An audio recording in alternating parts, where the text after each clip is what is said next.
Alhamdulillah, nahmaduhu wa nasta'inuhu wa nastaghfiruh wa na'udzu billahi min shururi anfusina wa min sayyiati a'malina. Man yahdihillahu fala mudhillalah wa man yudlil fala hadiyalah. Ashhadu an la ilaha illallah wahdahu la syarikalah wa ashhadu anna Muhammadan abduhu wa rasuluh. Allahumma salli wa sallim ala Muhammad wa ala alihi wa sahbihi ajma'in. Ya ayyuhalladzina amanu taqullaha haqqa tuqatih wa la tamutunna illa wa antum muslimun. Ya ayyuhan nasu taqu rabbakumul ladzi khalaqakum min nafsin wahidah wa khalaqa minha zawjaha وبث منهما رجالا كثيرا ونساء واتقوا الله الذي تساءلون به والأرحام إن الله كان عليكم رقيبا يا أيها الذين آمنوا اتقوا الله وقولوا قولا سديدا يصلح لكم أعمالكم ويغفر لكم ذنوبكم ومن يطع الله ورسوله فقد فاز فوزا عظيما فإن أصدق الحديث كتاب الله وخير الهدي هدي محمد وشر الأمور محدثاتها وكل محدثة بدعة وكل بدعة ضلالة. أما بعد, muslimin dan muslimat yang dirahmati oleh Allah Subhanahu wa taala sekalian, alhamdulillah, pada hari ini kita dapat bersama-sama sekali lagi untuk kita duduk membaca, mengambil faedah daripada buku yang saya susun, iaitulah metodologi memahami hadis. Dan insya-Allah hari ini kita nak masuk pada bab yang ketiga, iaitulah memahami hadis berdasarkan kepada sebab urut. Kalau dalam Quran kita ada sebab nuzul, kalau dalam hadis kita ada sebab urut. Kalau sebab nuzul, peristiwa yang menyebabkan sesuatu ayat itu turun, sesuatu ayat Quran itu turun disebabkannya. Kalau sebab urut pun sama, peristiwa yang menyebabkan sesebuah hadis itu terbit daripada Nabi sallallahu alaihi wasallam, sama ada ia dituturkan oleh Nabi ataupun ia ditunjukkan oleh Nabi sallallahu alaihi wasallam. Baik, saya sebut di situ sebab al-urud bagi hadis ialah sesuatu yang menyebabkan hadis tersebut muncul pada zaman Nabi sallallahu alaihi wasallam.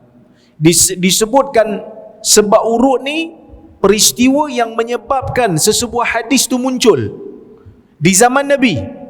Maksudnya ada saja peristiwa yang menyebabkan sesebuah hadis muncul, tapi bukan di zaman Nabi, di zaman sahabat. Yang tu tak dipanggil sebagai sebab urut, kerana Nabi SAW dah sebut dah hadis tu lama.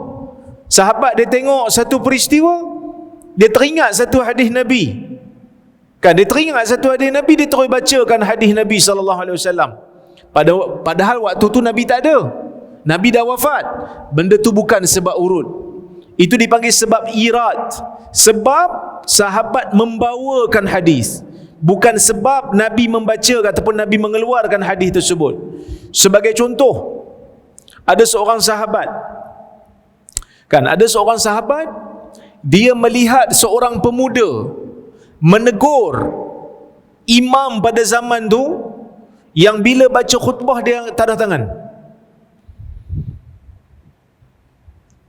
Pemuda ni bila tengok aja imam tu angkat tangan waktu atas khutbah, dia terus bagi tahu, dia kata qabbahallah, moga Allah memburukkan kedua tangan ni, kerana tangan ini tidak pernah diangkat di zaman Nabi SAW.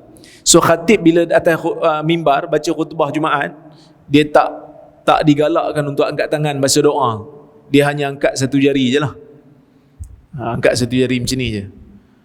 Baik, ada seorang sahabat tengok benda tu, dan sahabat tu terus bagi tahu. Dia kata, ada pun lelaki ini yang menegur ini, sesungguhnya dia telah melaksanakan apa yang Allah Ta'ala tanggungjawabkan ke atas diri dia. Terus dibacakan hadis, man ra'a minkum munkara falyughayyirhu biyadihi fa illam yastati' fa bi fa bilisanihi fa illam yastati' fa biqalbihi wa dhalika adhaful iman. Maka dia sebut, dia kata, kerana Nabi SAW telah bersabda, sesiapa di kalangan kamu yang melihat kemungkaran, maka hendaklah dia mencegah dengan tangannya. Jika tidak mampu, hendaklah dengan lidahnya. Jika tidak mampu, hendaklah dengan jiwanya. Itulah selemah-lemah iman. Jadi tuan-tuan dan puan-puan rahmati Allah sekalian, hadis ni dibacakan oleh sahabat ketika dia melihat satu peristiwa. Tapi peristiwa tu bukan di zaman Nabi SAW. Peristiwa tu lepas zaman Nabi. Maka itu tak dinamakan sebagai sebab urut. Sebaliknya itu dinamakan sebab sahabat membawakan hadis. Bukan Nabi sebutkan hadis tu sebab peristiwa tu. So kita kena bezakan. Sebab urut ialah peristiwa di zaman Nabi SAW yang menyebabkan Nabi menyebutkan ataupun menunjukkan hadis tu. Okey. Baik. Ia boleh jadi persoalan yang dilontarkan oleh seseorang sahabat ataupun peristiwa yang berlaku sehingga Nabi SAW menuturkan, menunjukkan dengan perbuatan ataupun memperakuinya. Boleh jadi sebab urut berbentuk soalan. Orang datang dekat Nabi SAW, orang tanya soalan dan Nabi jawab. Itu sebab urut lah, sebab dia tanya. Ada juga yang berbentuk peristiwa. Nabi nampak satu orang buat benda tak kena dan Nabi tegur. Nabi nampak seorang buat benda tak betul dan Nabi betulkan. Itu juga sebab urut. Itu juga sebab urut. Okey. Kepentingan nak faham hadis berdasarkan sebab urut. Memang penting. Nak faham hadis, kena tengok sebab urut. Dengan sebab urut tu kita akan faham konteks. Kadang-kadang tak faham sebab urut akan jadi problem. Tak faham sebab urut akan jadi keliru. Saya bagi satu contoh. Dalam hadis Nabi SAW menyebutkan, Nabi sebut dalam hadis, Nabi kata, "Lau kana al-Mut'im bin Adi hayyan fayukallimuni fi haula'in natna la atlaqtuhum lah." Oh, kama qal. Hadis Bukhari.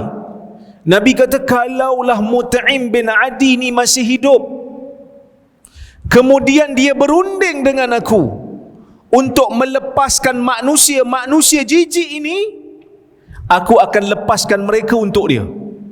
Kerana dia, aku akan lepaskan mereka. Bila kita cari-cari, pasal apa Nabi ni nak memuliakan Mut'im bin Adi? Sebab kalau kita tengok dalam sejarah, Mut'im bin Adi ni bukan beriman, tak beriman pun. Mut'im bin Adi ni dia tak beriman pun dengan Nabi SAW. Mati dalam keadaan kufur, jahili. Tapi Nabi SAW dalam hadis ni betul-betul nak memuliakan dia. Tuan-tuan, suara saya okey ke? Kegema? Okey? Boleh dengar? Baik. Saya rasa macam ada lain sikit. Sound system ni ada ubah sikit ke? Ada ubah sikit Sebab dulu bila saya cakap tu dia macam dia tarik suara sikit. Ni saya agak relax sikit lah kan. Baik. Dia mati dalam keadaan dia tidak beriman pun dengan Nabi SAW. Setelah dia mati, Nabi kata, kalau dia hidup, dia berunding dengan aku nak lepaskan manusia jijik ni. Siapa manusia jijik ni? Orang-orang Quraisy yang ditawan di dalam peperangan Badar. Tuan-tuan, kita tahu kan, Nabi SAW masa dekat Mekah, Nabi memang kena tindas dengan orang Quraisy. Sahabat-sahabat Muhajirin memang kena tindas. Sebahagian mereka kena seksa. Nabi SAW sendiri pun diletakkan najis unta, perut unta di atas kepala Nabi waktu Nabi sedang sujud. Kita semua tahu sejarah ni. Bila sampai saja dekat Madinah, datang izin untuk berhijrah, maka Nabi SAW dan para sahabat Muhajirin berhijrah pergi Madinah. Bila sampai dekat Madinah, Bila sampai dekat Madinah, berlaku peperangan Badar. Pasal apa berlaku perang Badar? Ni 17 Ramadan. Bila 17 Ramadan? Esok lah. Kan? 17 Ramadan ni perang Badar. Eloklah kita cerita cerita sikit pasal perang Badar. Sebab dekat ni nak masuk 17 Ramadan. Berapa jam ni? 2 jam setengah ni. Kan? 2 jam lebih lagi nak masuk bulan 17 Ramadan. 17 Ramadan peperangan Badar berlaku. Peperangan yang menghimpunkan di antara hak dan batil. Pertempuran yang besar yang mana Nabi SAW sungguh-sungguh berdoa. Kalau tuan-tuan tengok dalam kitab-kitab hadis dan kitab-kitab sirah, sewaktu sebelum berlakunya peperangan Badar, Nabi doa sungguh-sungguh ni. Nabi doa, Nabi angkat tinggi tangan sampai selendang yang Nabi pakai itu jatuh. Abu Bakar datang dan dia letak balik. Dia kata, ya Rasulullah, Allah Ta'ala pasti akan melaksanakan janjinya. Sebab Nabi doa kepada Allah. Nabi kata, ya Allah, laksanakanlah janji engkau. Ya Allah, sempurnakan janji engkau untuk menangkan agama ni. Wa illa lam tu'bad fid dunya. Jika tidak, engkau tidak akan disembah lagi di atas muka bumi ini. Dan berlaku perang dan sebagainya. Bila berlaku perang, orang-orang Quraisy ni kalah. Allah Ta'ala hantar malaikat untuk membantu, memberi semangat kepada orang mukmin. Berapa bilangan orang mukmin? Ada yang kata 313, ada yang kata 317, ada yang kata 319. Kenapa beza-beza? Kerana zaman tu mana ada tentera ni tak berdaftar. Dia bukan macam sekarang ada Kementerian Pertahanan. Tak ada. Zaman Nabi SAW tak ada Menteri Pertahanan. Rakyat Madinah itulah yang menjadi tentera. Jadi macam mana nak kira? Perawi agak-agak aja. Ada yang kira yang di Medan. Ada yang kira di Medan aja. Oh, 313. Ada yang masukkan spy sekali, yang Nabi hantar sebagai spy. Dia pun kira juga. Tapi ada yang tak kira, ada yang kira. Ada yang masukkan Osman. Sebab Osman kan tak terlibat.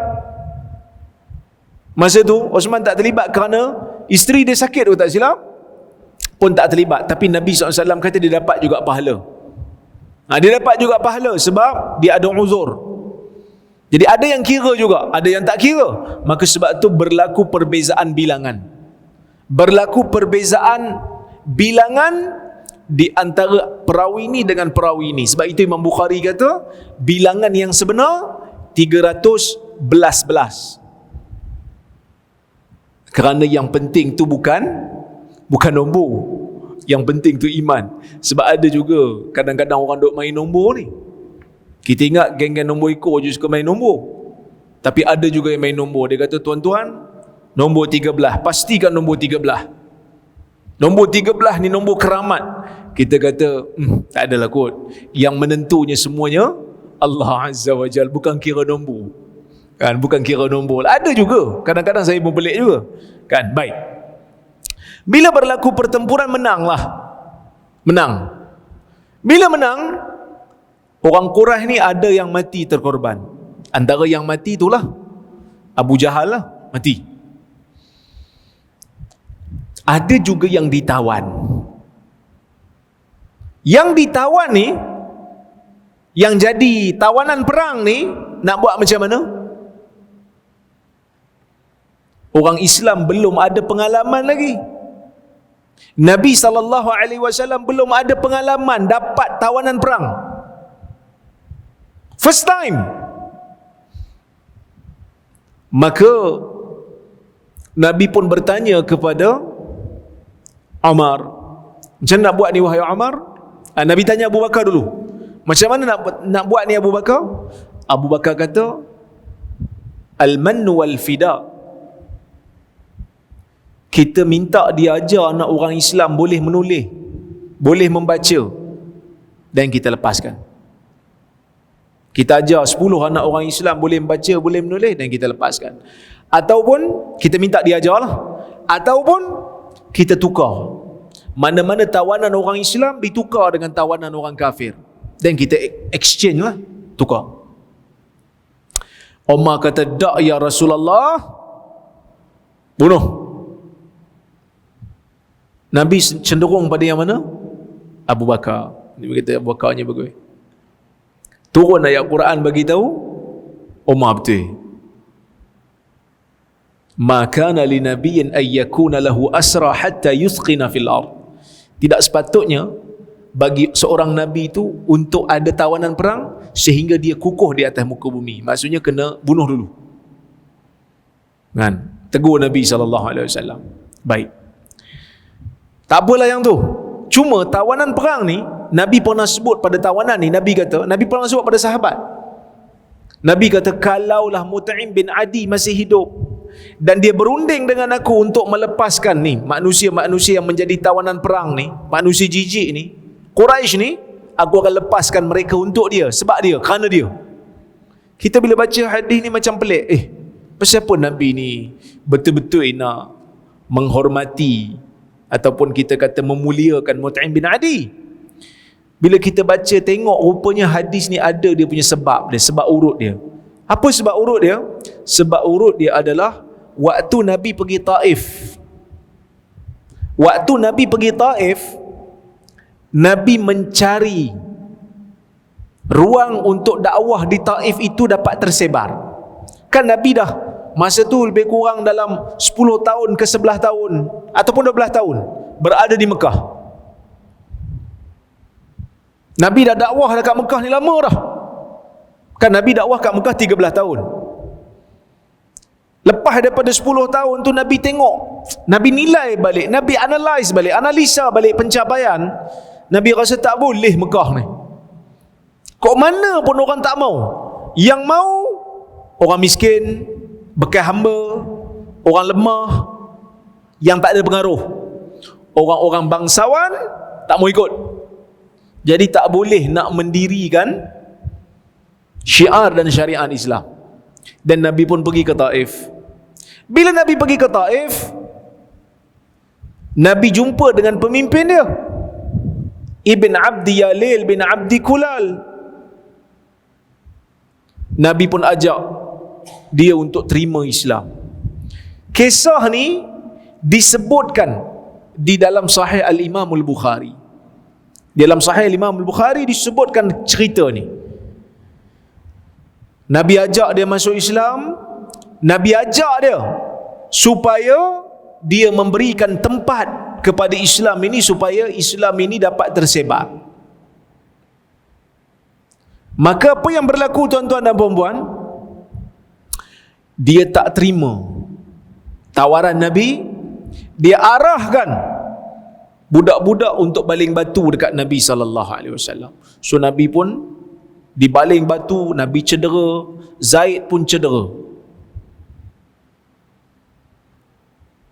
Nabi minta kepada pemimpin Taif ni supaya rahsiakan kedatangan Nabi SAW ke Taif. Tapi apa yang berlaku? Yang berlaku ialah dia bagi tahu siap-siap. Dia tak nak rahsiakan pun, sebab dia tak nak geng dengan Nabi SAW. Dia tak maulah buat baik dengan Nabi. Maka bila balik ke Mekah, Nabi nak masuk ke Mekah ni tak ada siapa nak bagi perlindungan. Sebab orang Quraisy dah tahu, oh Muhammad, engkau cari pengaruh luar ya. Kau tunggu kau balik nanti. Jadi tak ada siapa nak beri perlindungan. Nabi SAW mencari siapa yang boleh digunakan sebagai, orang kata apa, kuasa dia tu, pengaruh dia tu untuk melindungi Nabi SAW. Dan siapa yang bagi? Mut'im bin Adi. Dia kata, Muhammad, dia ni masuk ke Mekah tahta jiwari, di bawah perlindungan aku. Dia masuk ke Mekah, aku bagi jaminan dia akan selamat. Siapa-siapa pun di kalangan orang Quraisy, jangan apa-apakan dia. Nabi SAW ingat jasa dia. Bila dia meninggal, Nabi kata kalau dia masih hidup, dia bercakap dengan aku, berunding dengan aku untuk lepaskan mereka ni, aku lepaskan, sebab dulu dia pernah berjasa dengan aku. Baru kita faham. Kalau tak kita pun pening bela-bela kan, pasal apa Nabi SAW nak memuliakan dia ni? Oh, baru kita faham. Bila kita tengok pada sebab urut, kenapa Nabi nak memuliakan dia? Kerana dia pernah berjasa kepada Nabi SAW, dan kita faham, okey, dia pernah berjasa dengan Nabi. Itu contohlah. Jadi kepentingan nak faham hadis berdasarkan sebab urut.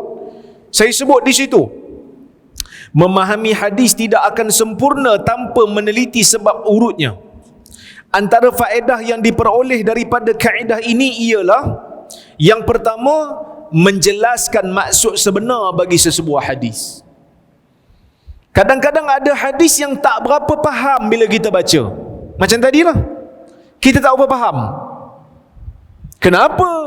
Pasal apa? Dan bila kita tengok sebab urut, kita faham.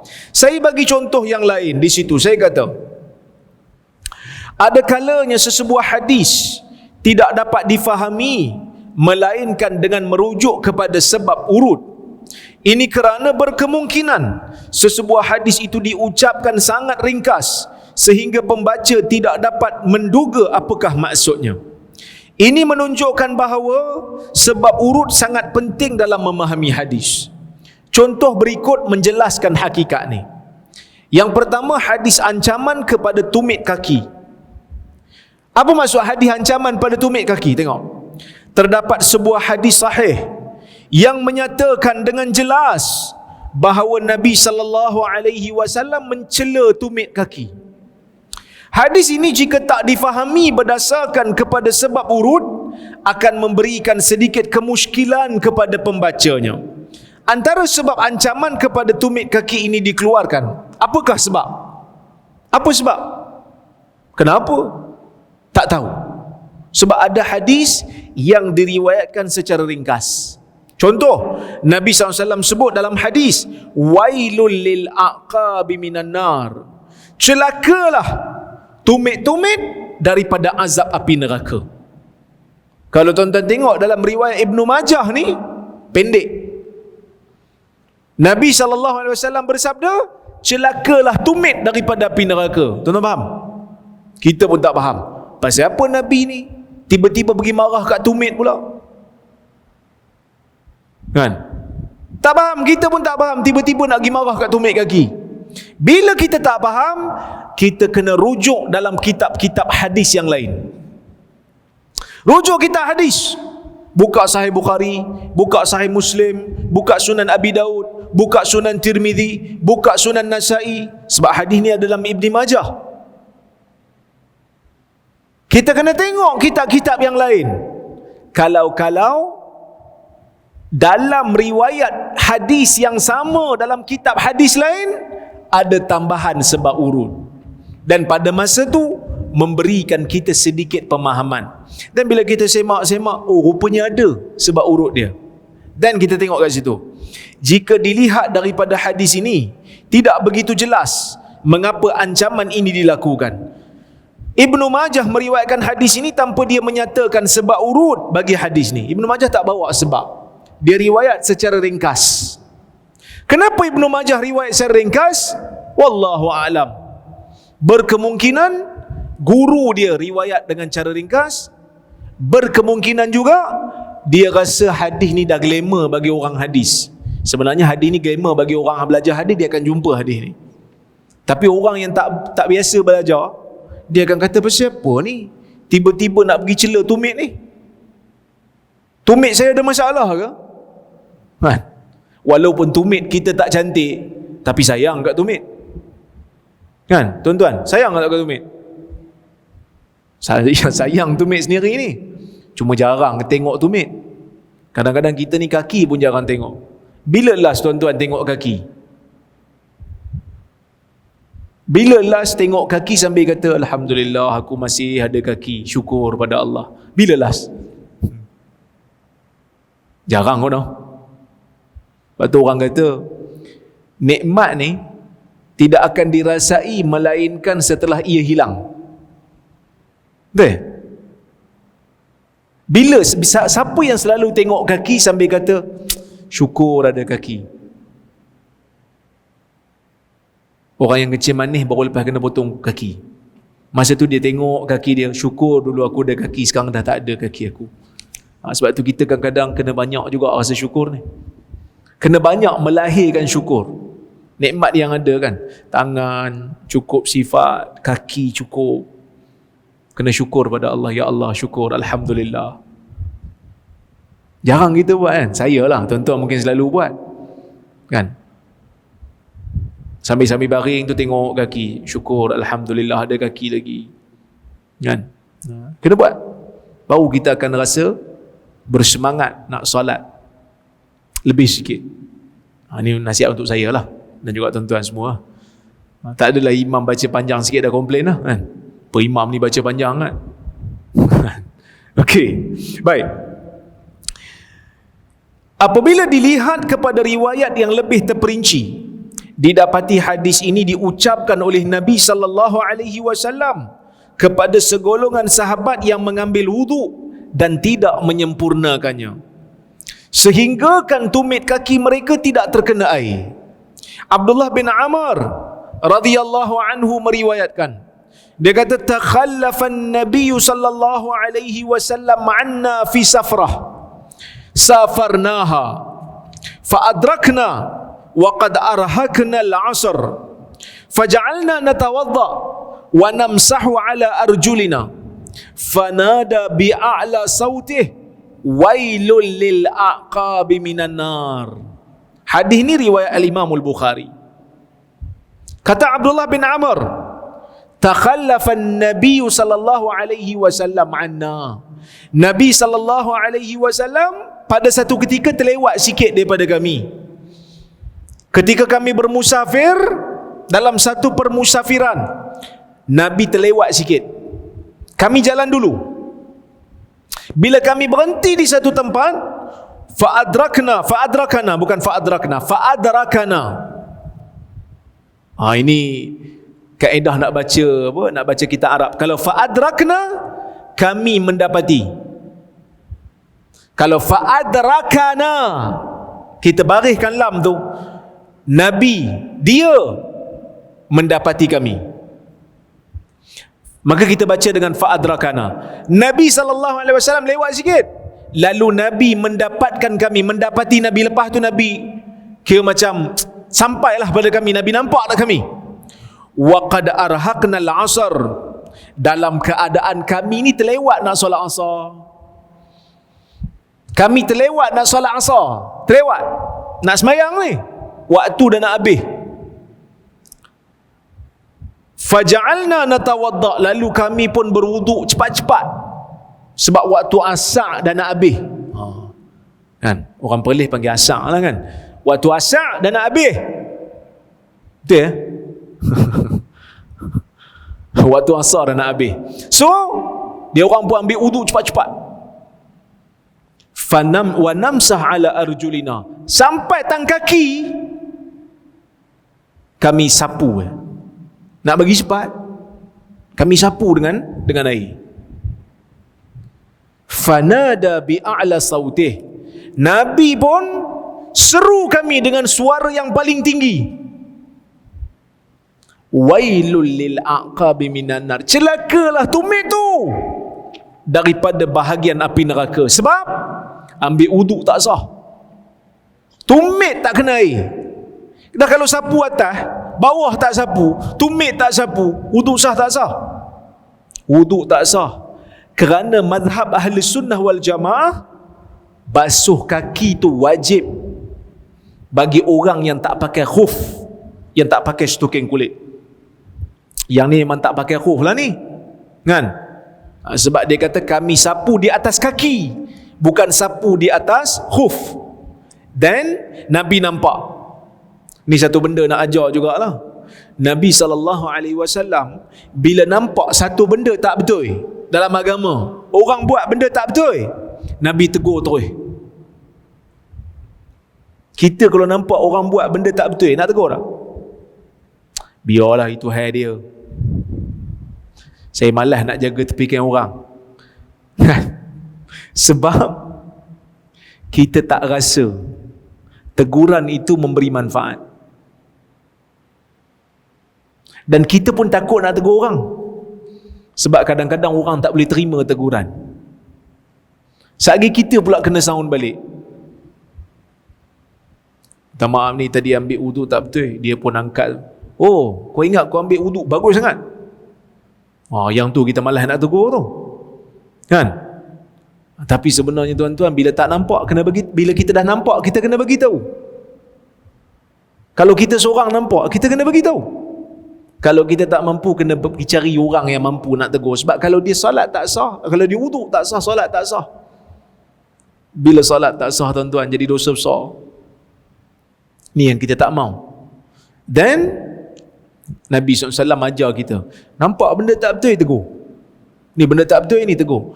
Orang yang terima nasihat, kalau nasihat yang diberikan pada dia tu betul, terimalah. Kan? Terimalah, pasal apa nak pergi takabur pula? Nak pergi tanya pula, hang ingat hang bagus sangat ke? Taklah, saya taklah bagus, tapi dalam bab ni memang awak confirm tak bagus. Kalau saya jawab macam tu je lah kan. Dalam bab ni awak memang confirm dah tak bagus. Dalam bab lain belum tentulah saya tak bagus, tapi mungkinlah saya tak bagus. Nabi SAW tegur sahabat yang buat benda tak elok, yang buat benda tak betul. Dan sahabat ni pun nak cepat, maka Nabi beri teguran. Nabi beri teguran betul-betul. Sebab tu saya kata, riwayat Abdullah bin Amr radhiyallahu anhu ini jelas menceritakan sebab atau peristiwa yang menyebabkan Nabi SAW memberikan ancaman ini, iaitu terdapat para sahabat yang hanya menyapu air wuduk di atas kaki mereka sahaja kerana ingin bersegera sehingga tumit kaki tidak terkena air wuduk. Ini menunjukkan bahawa sapuan atas kaki tanpa khuf sewaktu wuduk adalah tidak dibenarkan. Kenapa disebut macam tu?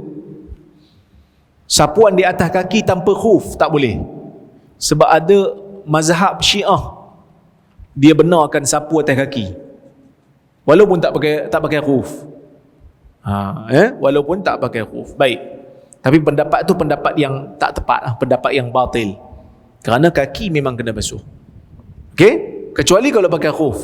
Yang kita pakai waktu kita dah wuduk lengkap, dan kita pakai khuf stoking kulit tu, dan bila batal boleh sapu. Itu pun ada tempoh. Untuk bermukim sehari semalam, untuk bermusafir 3 hari 3 malam. Ini perbincangan dalam kitab fiqh. Okey? Baik. Yang kedua, menghilangkan ittirab, yakni menghilangkan kecelaruan pada teks hadis. Ittirab ni apa dia? Ittirab ni percanggahan yang berlaku di antara teks-teks hadis, sedangkan ia merujuk kepada hadis yang sama. Dan kesemuanya berada di satu kekuatan darjat yang sama sampai kita tak boleh pilih mana satu yang betul. Tak nampak mana satu yang betul. Bercanggah-canggah. Okey, tengok. Yang pertama, kisah Nabi SAW lupa bilangan rakaat dalam salat. Tengok hadisnya. Ya, ini hadis Bukhari. Salla bina, Abu Hurairah riwayat. An Abi Hurairah radhiyallahu anhu qala, salla bina an-nabiy sallallahu alaihi wasallam al-zuhra raka'atain. Thumma sallam. Thumma qama ila khashabatin fi muqaddamil masjid. ووضع يده عليها وفي القوم يومئذ أبو بكر وعمر فهابا أن يكلماه وخرج سرعان الناس فقالوا قصرت الصلاة وفي القوم رجل كان النبي صلى الله عليه وسلم يدعوه ذا اليدين فقال يا نبي الله أنسيت أم قصرت أنسيت أم قصرت فقال لم أنسى ولم تقصر قالوا بل نسيت يا رسول الله قال صدق ذو اليدين فقام فصلى ركعتين ثم سلم ثم كبر فسجد مثل سجوده أو أطول ثم رفع رأسه وكبر summa wada'a misla sujudihi aw atwal, summa rafa'a ra'sahu wa kabbar. Ini hadis Bukhari. Baik. Apa kata Abu Hurairah? Pada satu ketika Nabi SAW salat mengimamkan kami. Nabi jadi imam dekat Masjid Nabawi lah ni. Dan Nabi salat zuhur bersama dengan kami 2 rakaat. Nabi salat 2 rakaat. Summa salam. Kemudian Nabi pun bagi salam. Assalamualaikum warahmatullahi. Assalamualaikum warahmatullahi. Sahabat belakang semua pelik. Salat zuhur kan 4 rakaat. Salat zuhur 4 rakaat. Jadi sahabat dah pelik dah ni. Nak kata musafir kita kat Madinah ni. So, bila Nabi bagi salam, summa qama ila khashabatin fi muqaddamil masjid. Kemudian Nabi SAW pun bangun, Nabi pergi ke sebatang kayu dekat depan masjid. Ya. Wa wada'a yadahu 'alaiha. Nabi pun letak tangan Nabi dekat kayu tu. Nabi duduk, rehatlah, kan? Okey. Wa fil qaumi yawma idzin Abu Bakar wa Umar. Dalam ramai-ramai sahabat yang ada dalam masjid waktu tu Abu Bakar dan Umar. Fahaba ayyukallimahu. Yang mana ya Abu Bakar dan Umar ni takut nak bercakap dengan Nabi. Mungkin Nabi muka masa tu macam ada benda yang tak kena kot. Ada benda macam tak kena sebab Nabi dah terlupa ni. Wa kharaja sur'anun nas. Orang ramai pun keluar daripada masjid. Dah selesai solat, mereka pun kata apa? Mereka mengatakan qasuratis salah. Salat telah dikasarkan. Ni manusia cakap. Dah pasal apa masa Nabi bagi salam sahabat tak tegur? Sebab zaman tu Nabi masih hidup. Takut-takut berlaku perubahan hukum. Tuan-tuan, perubahan hukum ni dalam Islam dipanggil nasakh. Kita pun pakai perkataan tu, mansuh. Ada hadis yang telah dimansuhkan. Asalnya solat ni boleh cakap. Asal. Bila sahabat datang solat, orang lain dah mula solat. Yang tengah solat tu dia boleh bercakap dengan orang sebelah yang belum solat. Yang belum solat tu tanya, berapa rakaat dah? Dia boleh cakap 3. Tapi tengah solat. Tapi datang ayat Quran, batalkan. Tak boleh cakap. Tak boleh cakap dah. Okey? Itu satu. Yang kedua, salat ni asalnya kalau kita nak rukuk, asal salat bila kita rukuk, kita letakkan tangan begini di tengah-tengah celah ganggang masa rukuk. Letak tangan macam ni, letak celah ganggang. Tu rukuk sambil kita tunduk. Kemudian dimansuhkan, letak atas lutut.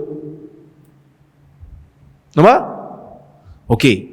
Jadi sahabat ni bila dia tengok ada berlaku pemansuhan daripada Nabi SAW, bila Nabi solat 2 rakaat, Nabi bagi salam, sahabat sebahagian duk ingat salat telah berlaku pemansuhan daripada 4 jadi 2. Jadi orang pun keluar pada masjid. Qasuratis salah, dia pun kata, salat telah pun dimansuhkan. Salat apa ni 4 rakaat telah dimansuhkan jadi 2. Okey. Wa fil qaumi rajul. Dalam ramai-ramai manusia tu ada seorang lelaki. Kana Nabi SAW yad'uhu Zal Yadain. Nabi panggil lelaki ni dengan gelaran Zul Yadain, pemunya 2 tangan. Sebab tangan dia panjang sikit. Dia punya tangan tu panjang sikit. Nabi SAW panggil dia, pemilik 2 tangan. Okey, pemunya 2 tangan. Dia kata kat Nabi, dia kata, ya Nabi Allah, anasita am qasurat? Soalan dia, ya Rasulullah, adakah engkau lupa ataupun solat memang dah diringkaskan? Maka Nabi SAW kata, bal nasita ya Rasulullah. Dia kata, lam ansa. Faqala lam ansa wa lam taqsur. Aku tak lupa dan solat pun tak diringkaskan. Sebab Nabi memang ingat Nabi semayang 4. Nabi memang ingat Nabi semayang 4. Rupanya Nabi semayang 2 je. Nabi kata, aku tak lupa dan solat pun tidak diringkaskan 4. Aku solat 4 lah tadi. Kata lelaki ni, bal nasita ya Rasulullah, bahkan engkau terlupa. Engkau terlupa ya Rasulullah. Maka Nabi pun mengingat-ingat balik, oh, sadaqa Dzul Yadain. Dia cakap betul lah. Lupa. Dan apa Nabi buat? Faqama fasalla raka'atain. Nabi pun bangkit, Nabi salat tambah lagi 2 rakaat. Ini kaedah ni. Bila imam silap, bagi salam, rakaat ketiga Nabi bagi salam. Imam bagi salam. Rakaat ketiga imam bagi salam. Kita pun confuse. Rasa macam 3. Tengok sebelah 3 kan? 3. Bagi tahu Pak Imam. Pak Imam, 3. Pak Imam pun, ya ke? Kalau Pak Imam yakin, bangkit, takbir, tambah 1 rakaat lagi. Tambah 1 rakaat lagi. Okey, ini kaedah. Solat yang tadi yang 3 tu tak payah nak dibatalkan, boleh repair lagi. So Nabi ajar cara repair. Macam mana cara repair? Bangkit, angkat takbir, tambah berapa tak cukup. Tadi dah bercakap dah Ustaz. Cakap tu cakap tak sengaja tak apa. Sebab kita ingatkan solat dah habis. Macam ni cakap. Dia ingat solat dah habis. Nabi pun kata, sadaqa Dzul Yadain. Dzul Yadain cakap betul. Maka faqama fasalla raka'atain. Nabi pun bangkit, Nabi salat 2 rakaat, summa salam. Kemudian Nabi bagi salam. Habis 2 rakaat Nabi bagi salam. Summa kabbar. Kemudian Nabi bertakbir. Fasajada misla sujudihi aw atwal. Dah bagi salam, Nabi sujud sekali lagi. Takbir, sujud. Sama macam sujud dalam salat ataupun panjang sikit. Summa rafa'a ra'sahu. Kemudian Nabi angkat kepala, takbir lagi. Kemudian wada'a, kemudian Nabi turun balik, sama seperti mana sujudnya yang dalam solat tadi ataupun lebih ataupun panjang sikit. Kemudian Nabi SAW angkat kepala dan takbir, kemudian Nabi bagi salam balik. 2 sujud tu dipanggil sujud apa? Sujud sahwi. Clear? Tapi ni sujud sahwi lepas bagi salam Ustaz. Memang ada. Dalam mazhab Maliki dan Hanbali ada. Mazhab Syafi'i sebelum bagi salam. Mazhab Maliki dan Hanbali, saya tak ingat. Maliki aku tak silap, dia kata kena tengok tambah ke kurang. Dia kata kalau tambah sujud sahwi lepas salam, kalau kurang sebelum salam. Saya silap Maliki ke Hanbali. Tapi wallahu alam, dua-duanya okey. Dua-duanya boleh diamalkan. Sebelum salam pun okey, selepas salam pun okey. Tapi kalau tanya saya, sebelum salam tu bagus. Sebab orang tak confuse lah. Sebab orang tak confuse. Orang ingat solat masih belum habis lagi lah. Tapi nak buat lepas salam pun tak menjadi satu kesalahan. Baik. Muawiyah bin Hudaij, riwayat satu lagi hadis. Anna Rasulullah SAW salla yawman wa qad baqiyat minas salati raka'ah fa adrakahu rajul faqala nasita minas salati raka'atan faraja'a fadakhala al masjid wa amara bilalan fa aqama as-salah fa shalla lin-nasi raka'ah fa akhbartu bidzalika an-nas faqalu li ata'rifu ar-rajul qultu la illa an arah famarra bi faqultu hadha hu faqalu hadha Talhah bin Ubaidillah. Hadis riwayat Abu Daud dengan sanad yang sahih. Baik. Muawiyah bin Hudaij kata, satu hari Rasulullah SAW salat dan Nabi bagi salam pada rakaat ketiga. Salat tu 4 rakaat. Nabi bagi salam pada rakaat ketiga. Fa adrakahu rajul, ada seorang lelaki cakap dengan Nabi, mendapatkan Nabi SAW, dia kata kat Nabi, nasita minas salati raka'atan, engkau telah terlupa 1 rakaat daripada salat.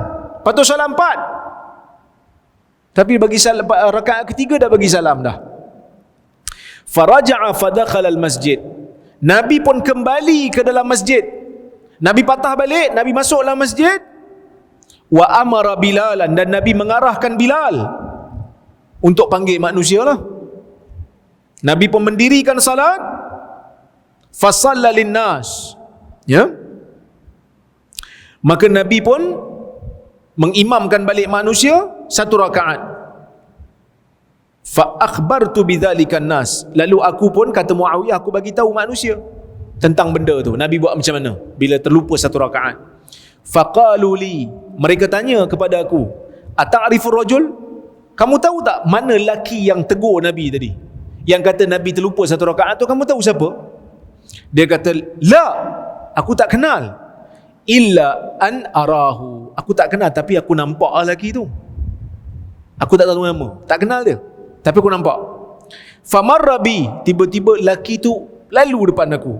Faqultu hadhahu. Inilah dia. Inilah dia. Dia kata, faqalu hadha Talha bin Ubaidillah. Oh, yang ni Talha bin Ubaidillah. Tentang kenal Talha? Salah seorang sahabat yang dijamin syurga. Salah seorang sahabat daripada 10 sahabat yang dijamin syurga, salah seorangnya Talha. Okey. Ini hadis nombor 2. Okey. Tengok hadis berikutnya. Imran bin Husain. Dia kata apa? Anna Rasulullah sallallahu alaihi wasallam sallal asr fasallam fi 3 raka'at.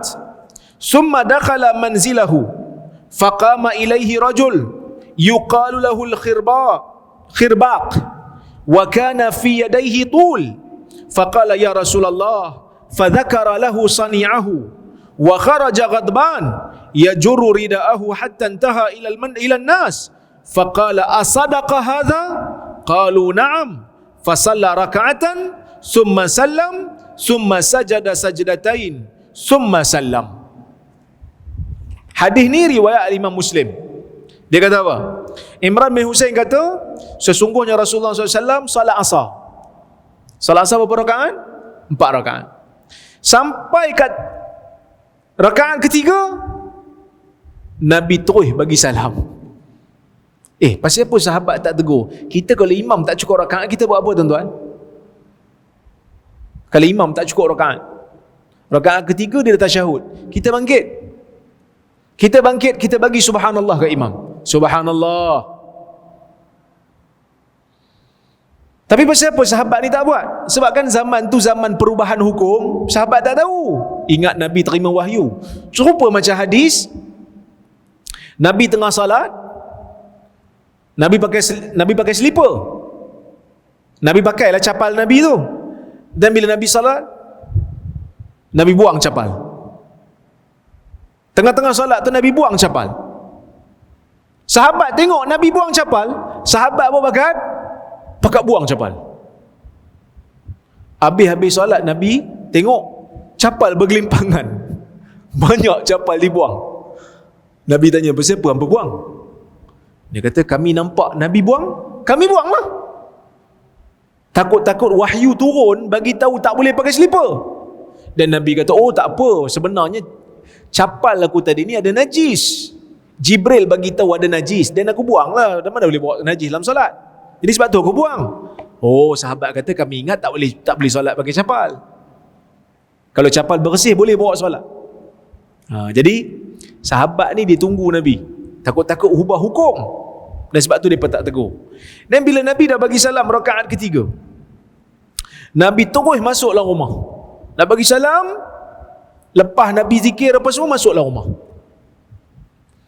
Tiba-tiba ada seorang lelaki nama dia Khirbaq, dan di tangan dia panjang sikit. Ya? Dia kata, ya Rasulullah.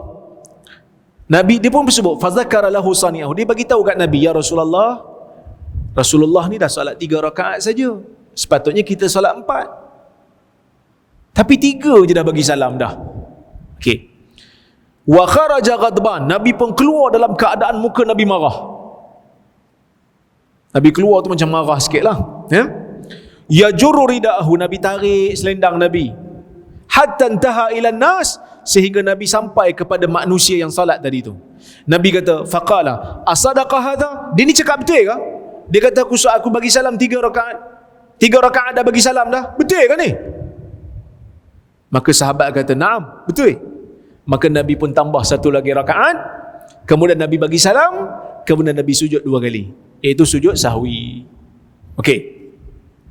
Clear Soalan dia, mana satu betul? Nabi bagi salam kat 3 rakaat ke kat 2 rakaat? Mana satu yang betul? Yang tegur Nabi ni Zulyadain ke Talha bin Ubaidillah? Semua riwayat ni sahih. Macam? Kalau dapat kat inti hadis, dia kata hadis ni tak betul ya. Tapi kita tengok apa kata para ulama. Baik. Jika diteliti kepada zahir hadis ini, terdapat percanggahan pada lafaznya. Ia seolah-olah menunjukkan kecelaruan kerana satu riwayat mengatakan ia salat zuhur, manakala satu riwayat mengatakan ia salat asar. Begitu juga satu riwayat menyebutkan baginda memberi salam pada rakaat kedua, manakala 2 riwayat menyebutkan ia pada rakaat ketiga. Sebahagian kata salat asar, sebahagian kata salat zuhur, sebahagian kata 2 rakaat, sebahagian kata 3 rakaat. Dan mana satu yang betul? Okey. Namun apabila dilihat kepada sebab urut hadis ini, percanggahan ini dapat diselesaikan. Ini kerana ketiga-tiga hadis adalah hadis yang berlainan. Ini bukan satu hadis, ni hadis banyak. Maksudnya Nabi pernah lupa lebih daripada sekali dalam solat dia. Ustaz, Nabi lupa ke Ustaz? Ya. Cuma Nabi tak lupa dalam nak menyampaikan wahyu. Nabi lupa dalam urusan peribadi dia. Dalam nak menyampaikan wahyu, nak menyampaikan agama, nak menyampaikan Quran, nak menyampaikan sunnah, Nabi tak lupa. Tapi bila amalan peribadi, solat Nabi, Nabi lupa. Bahkan hikmah juga. Hikmah juga Nabi lupa ni. Ada hikmah Allah Ta'ala nak tetapkan pada kita. Apa dia? Kita boleh belajar bila lupa nak buat macam mana. Sebab Nabi dah tunjuk cara orang yang solat dan dia terlupa rakaat. Macam mana nak buat? Cuba bayangkan kalau Nabi tak pernah lupa. Macam mana kita nak buat? Imam dah terlupa rakaat, cari-cari dalam hadis tak ada. Nabi tak pernah lupa. Mulalah kita bergaduh. Ada yang kata solat balik semula lah. Ada yang kata tak payah solat balik semula. Okey dah tu, kita lupa, kira okey lah. Takkan Tuhan nak azab 1 rakaat je pun, takkan nak berkira. Tapi Alhamdulillah, semua fatwa tu tak betul. Ikut yang macam mana Nabi buat. Tambah berapa tak cukup, dan sujud sahwi. Okey? Baik.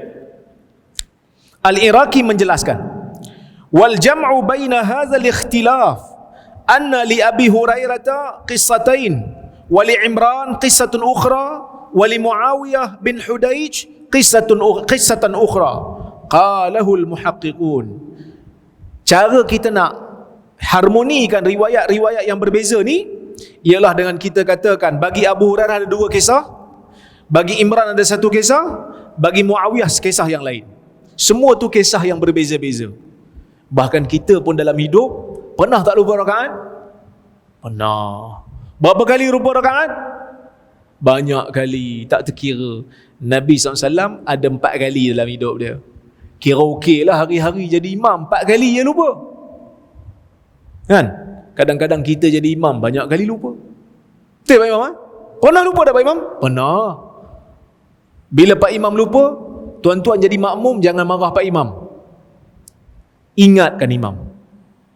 Jangan kata apalah Pak Imam, itu pun tak ingat. Tuan-tuan, lupa ni sifat manusia. Kadang-kadang orang stres jadi imam. Sebab bila lupa kena marah.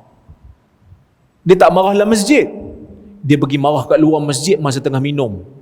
Macam mana imam boleh lupa? Allowance kita dah bagi. Dia bukan kira allowance tak allowance, dia kira manusia. Daripada sinilah ulama' dia ambil satu hukum yang lain. Khusyuk dalam salat tak wajib. Dia sunnah muakkadah. Dia sunnah yang dituntut, dia tak wajib. Sebab kalau wajib, kena ulang balik salat ni. Orang yang lupa dah tentu dah tak khusyuk. Nabi ni khusyuk lah salat dia, tapi ada sikit Nabi terlupa. Kalau khusyuk tu satu benda yang wajib, dan kena ulang balik lah. Ini satu keringanan untuk umat, satu keringanan untuk kita sebagai umat Nabi Muhammad SAW, yang Nabi itu membawa syariat yang samhah, syariat yang pemaaf, syariat yang ringan. Dan bila kita terlupa, ada cara untuk repair. Terlupa je cara untuk repair. Ni kalau kurang ustaz. Kalau terlebih rakaat macam mana? Kalau terlebih rakaat, makmum kena tegur imam. Tapi makmum ikut sekali ustaz. Depa bukan berani tegur imam, ataupun depa pun tak tahu nak buat apa, ikut juga.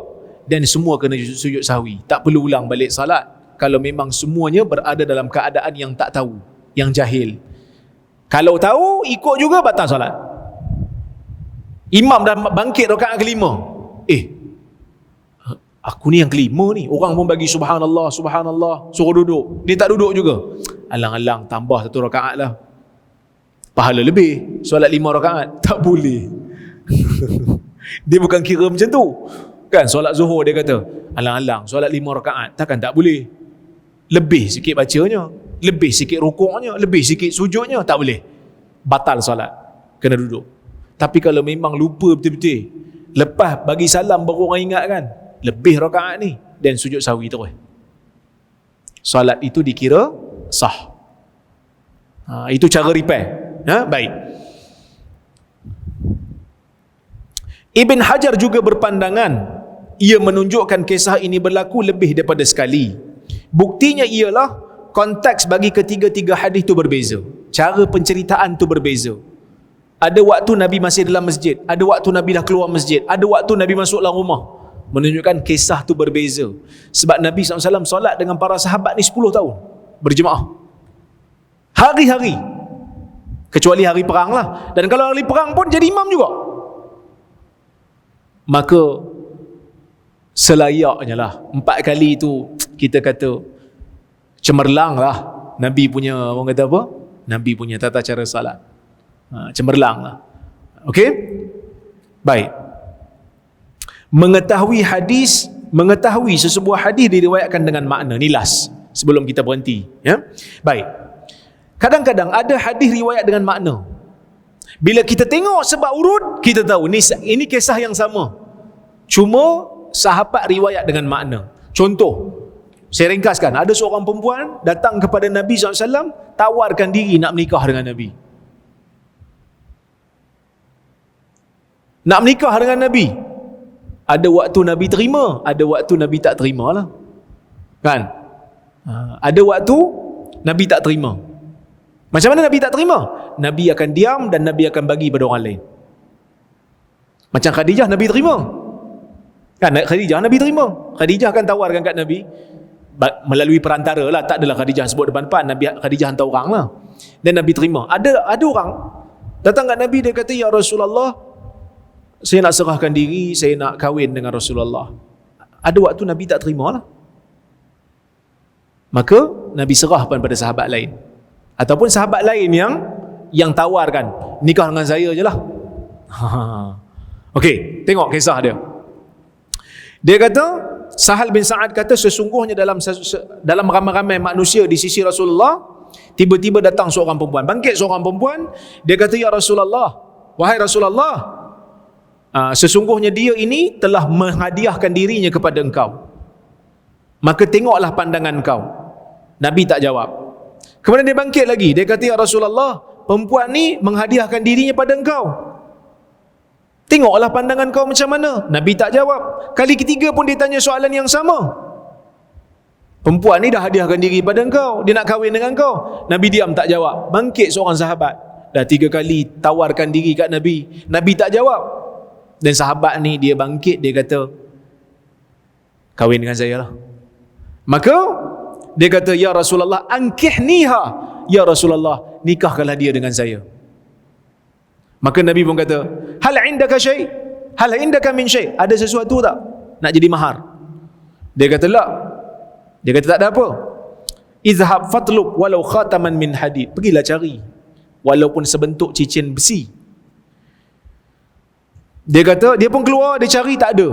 Dia datang kat Nabi, kata tak ada, tak jumpa. Nabi kata, hal ma'aka minal qur'ani syai', Ada tak bacaan Quran yang ada? Hafal tak ayat Quran? Dia kata, ma'i suratu kaza wa kaza. Adalah surah ni dan surah sekian. Maka Nabi kata, idhab faqad ankahtukaha bima ma'aka minal Quran. Aku nikahkan kau. Nabi kata ankahtukaha dengan perkataan nikah. Dalam riwayat yang lain disebut malaktukaha. Aku miliki engkau dengannya. Dalam riwayat tadi kata ankahtukaha, yang ni kata malaktukaha. Dalam riwayat yang lain dia kata amlaknakaha. So perkataan-perkataan yang berbeza ni, mana satu yang betul? Ankahtukaha ke, malaktukaha ke, ataupun amlaknakaha? Semua riwayat ni sahih. Tapi perawi riwayat dengan makna, kerana semua tu membawa makna yang sama. Maka sebab itu tuan-tuan tengok muka surat 54 tu, Ibn Hajar kata apa? Ibn Hajar kata, minal ma'lum, apa yang diketahui, anna Nabi SAW lam yaqul hadhihi al-alfadhi kulliha. Hadhihi al-alfadha kullaha. Nabi SAW tidak menyebutkan lafaz ini kesemuanya. Nabi tak mungkin sebut satu perkataan ni semua sekali, satu tempat. Tak, mesti salah satu. Ya?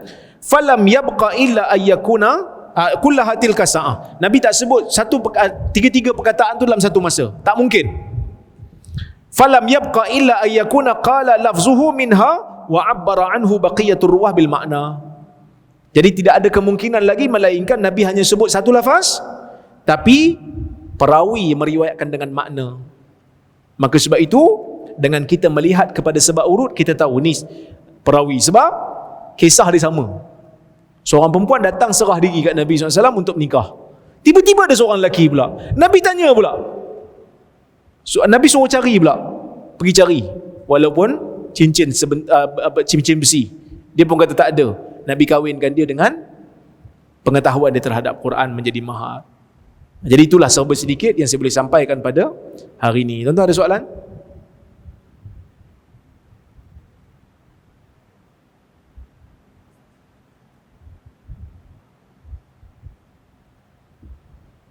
Ya.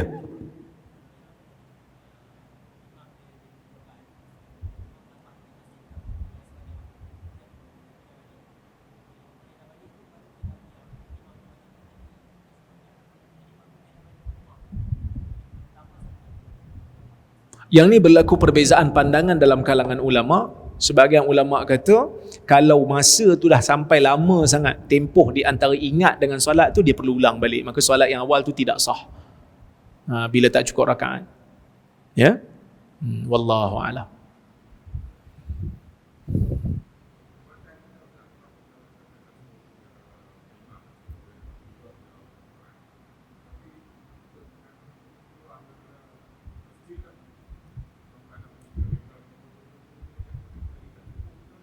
Kalau dia tahu tu tempoh masanya tak panjang, tempoh masanya singkat, dia baru sampai kat kereta tu baru nampak tak cukup, dan dia boleh masuk balik.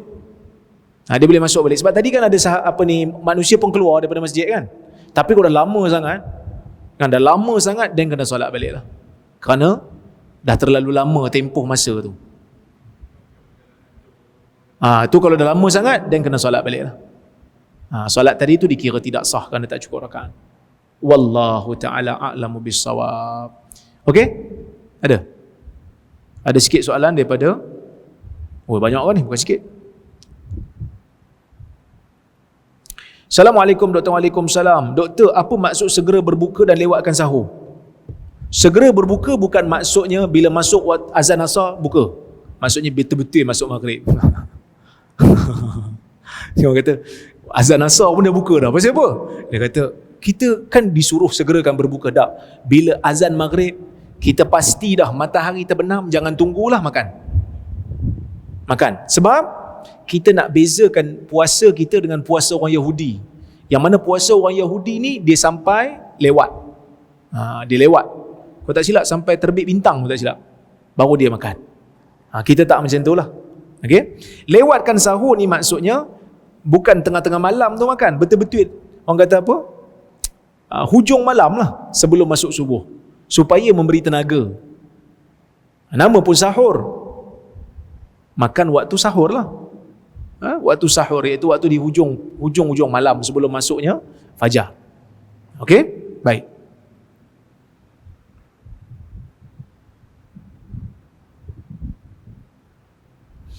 Assalamualaikum Doktor. Waalaikumsalam. Sekiranya saya pulang ke kampung seminggu sebelum raya dan melazimi solat saya jamak dan qasar sepanjang berada di kampung mengikut pendapat Imam Hanafi, bagaimana dengan solat tarawih? Adakah selepas jamak dan qasar maghrib isyak perlu sunat ba'diyah dulu baru tarawih atau tak perlu tarawih sebab dalam musafir? Okey. Boleh bermusafir. Waktu solat tarawih masuk ialah apabila kita telah melaksanakan salat isyak secara sah. Salat isyak tu sah dan kita boleh salat tarawih. Okey? Jadi bila kita dah jamak qasar, kita dah jamak dah, jamak takdim, maksudnya kita solat isyak tu di waktu maghrib, solat isyak tu dah sah dah? Sah. Dan kita boleh solat ba'diyah dah lepas tu? Boleh. Boleh solat isyak, solat tarawih tak lepas tu? Boleh lah. Sebab waktu isyak, bukan waktu isyak, solat isyak telah dilakukan secara sah. Boleh. Jangan tinggallah solat tarawih sebab malam Al-Qadar kan. Jangan tinggal solat tarawih itu. Wallahu a'lam. Okey? Itu aja yang saya boleh